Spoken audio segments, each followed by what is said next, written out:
All right, on page 7, we are actually going to be writing and solving the proportions, doing everything that we've done all in one question. And these are going to be what your test questions look like. I've selected the questions that are the most difficult to do together, and then you guys are going to do the remaining questions on this page throughout the rest of the quizzes. So let's start with number 1. 13 out of 20 homes have a personal computer. On a street with 60 homes, how many would you expect to have a computer? So what we need to do here is create our proportion using L, K, U. Label, known, equals, unknown. Then box the two numbers in the same sentence and what goes with those numbers. So that would be our first sentence. 13 out of 20 homes have a personal computer. We've got 13 and 20. That'll be our known ratio. And our units would be homes and personal computer. So let's put homes, PC for personal computer. So 13 out of 20 homes. 20 would go with homes, and the 13 of those have a personal computer, so that goes on the bottom. Our last number says on a street with 60 homes. So 60 is going to go next to the homes.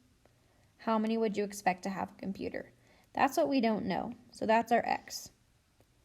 So now we're going to be solving this proportion. 20 over 13 equals 60 over X. Well, the pattern I see right away is that I can go from 20 to 60 by multiplying 3, which means I can do the same thing to 13. 13 times 3 equals 39. So that would be our missing number. If you wanted to cross multiply and divide, that would be fine. Especially if you are a person that uses a calculator, I recommend that you use that method every time. Number 5 says a recipe for salad includes 1/3 tablespoons of sunflower seeds for 4 servings. How many tablespoons of sunflower seeds are needed for 30 servings of the salad?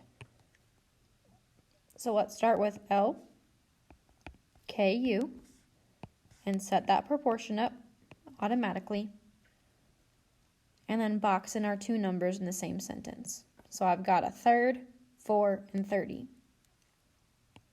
Well, 1/3 and 4 are what's in the same sentence.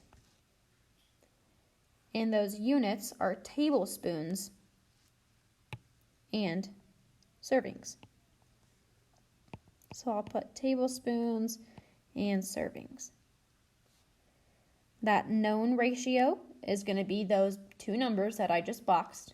1/3 tablespoon, so that's going to go on the top with 4 servings.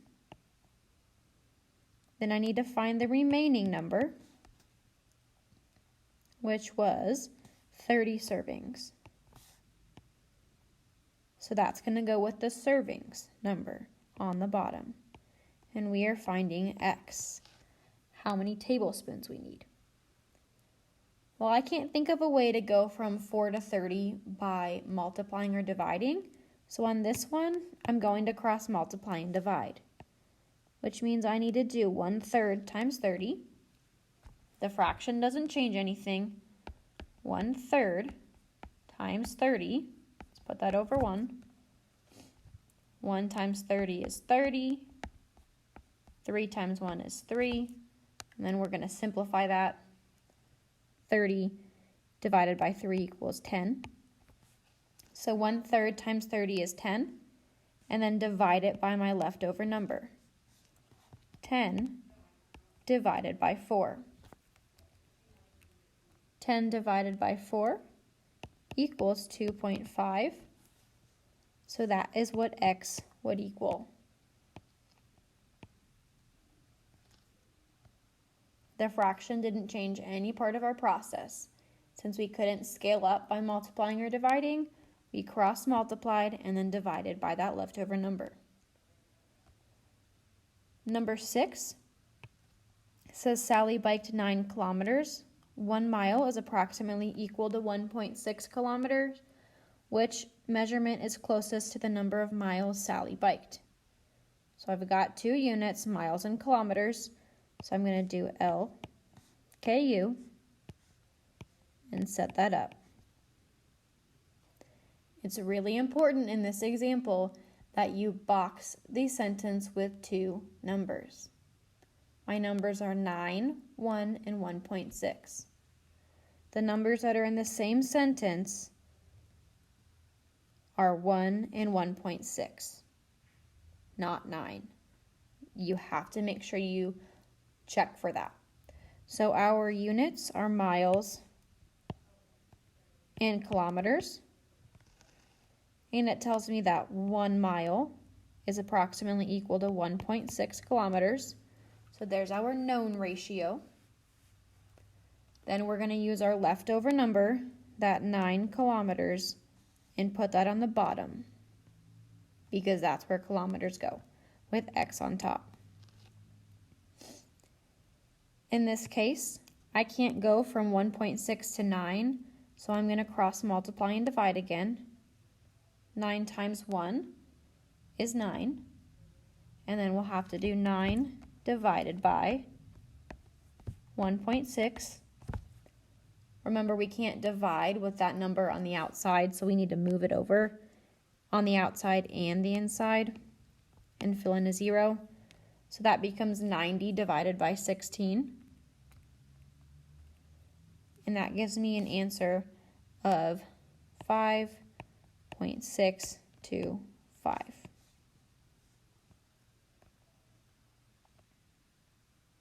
Setting up the proportion, solving it. The last question we'll do together says Valerie is 4 feet 11 inches tall.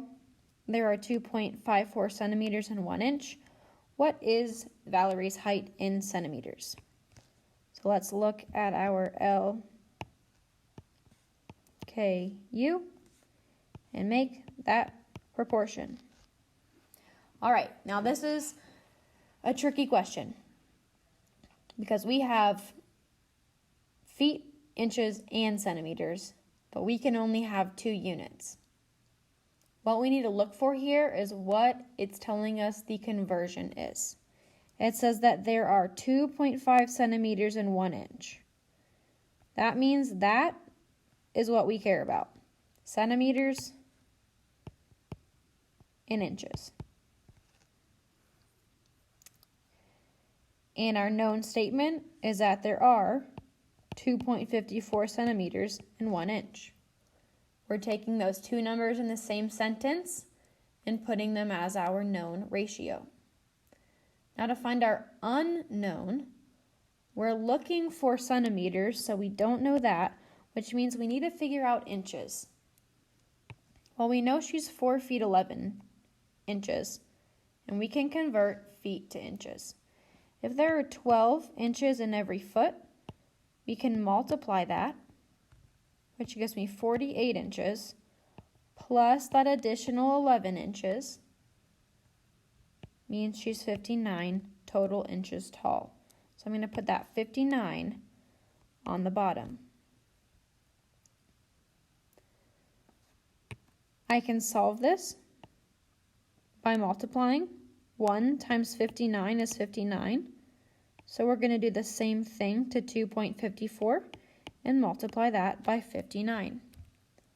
2.54 times 59 equals